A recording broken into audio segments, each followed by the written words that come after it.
guys, welcome back to my channel, and if you're new here, make sure to subscribe for more content like this. And in today's video, I have a video.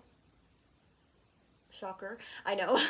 In this video, I'm going to be telling you guys 10 difficulties of becoming a K-pop idol, becoming a trainee, and just like passing the audition, just like the entire K-pop audition process in general, like the difficulties of that. And yeah, let's get into it.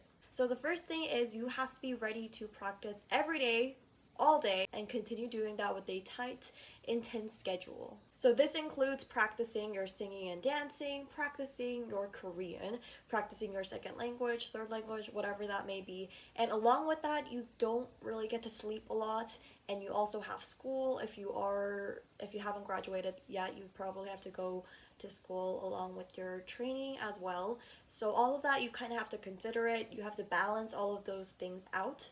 So if you are curious about the entire schedule for K-pop trainees, make sure to watch this video where I essentially just tell you guys the entire schedule for K-pop trainees from weekends to weekdays and divide it into times as well. So the second thing is you also have to get used to losing weight and be weighed like almost every week with strict diets and no eating. So the second thing is you have to be ready to lose weight and be weighed almost every week. And companies will expect you to lose weight like almost every week, and they might even give you like a certain weight that they want you to be at the end of this week. So a lot of idols will go on really strict diets, like eating only water. Like, that's not healthy, obviously. I'm not promoting that, but I'm just warning you that that could happen. But this is also talking about past times, I feel like. So like 5 years ago.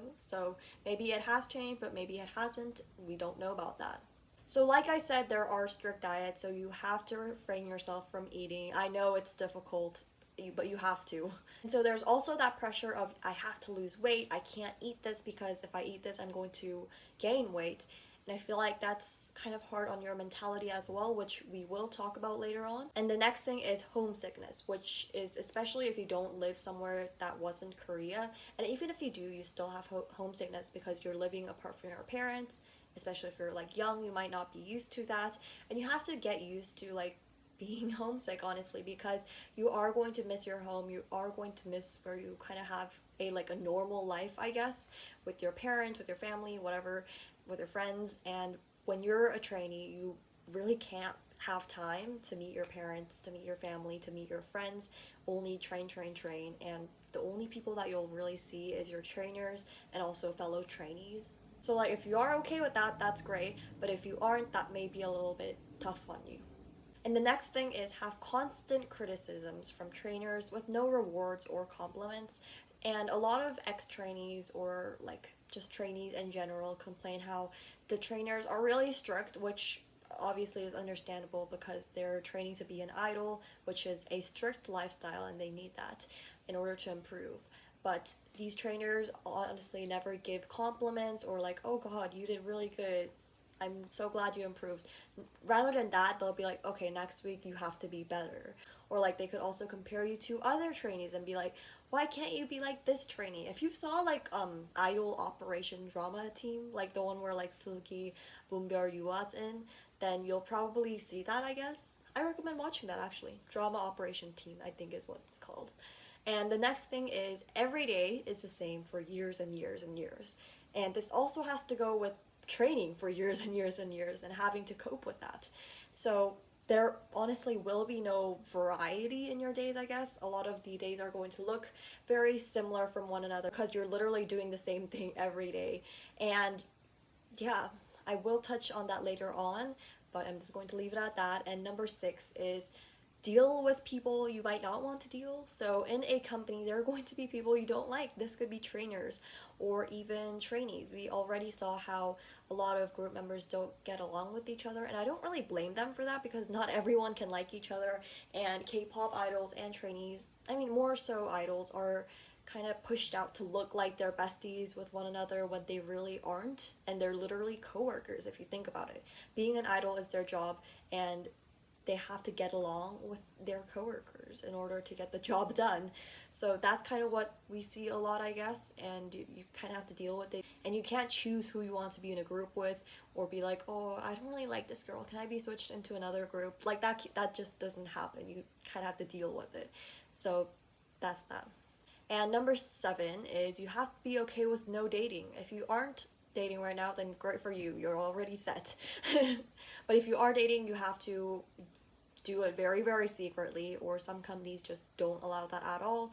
But I think most companies would be okay with it as long as you make it very, very secret, you don't hang outside, and it doesn't distract you from your trainee life either. And number 8 is there is no guarantee of becoming an idol once you're a trainee. Like, it's not like just because you passed the audition and you're now a trainee does not mean you're going to be an idol later on. Like, it doesn't guarantee. And that's kind of what I said when I said there's like, you have to do the same thing for years and years. You have no guarantee of becoming an idol, so you're just doing the same thing for years and years, and you're like, am I even going to like reach this end goal? Yeah, like, you don't know that.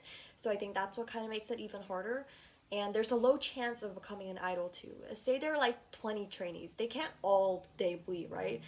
If they're all like female, or if they're all male, only like maybe at most like 9 of them will debut, or maybe even like 5 or 4. You just don't know that. Maybe all 20 of them could debut. That would be great, kind of like NCT, but there's a great chance that wouldn't happen. And number 9 is kind of what I touched on earlier, which is having the pressure of staying inside the company without being kicked out. Because there are a lot of ways you can be kicked out of a company. This could be not following a rule, not improving, maybe you're just suddenly not what the company wants anymore, like your style isn't suitable for the company anymore.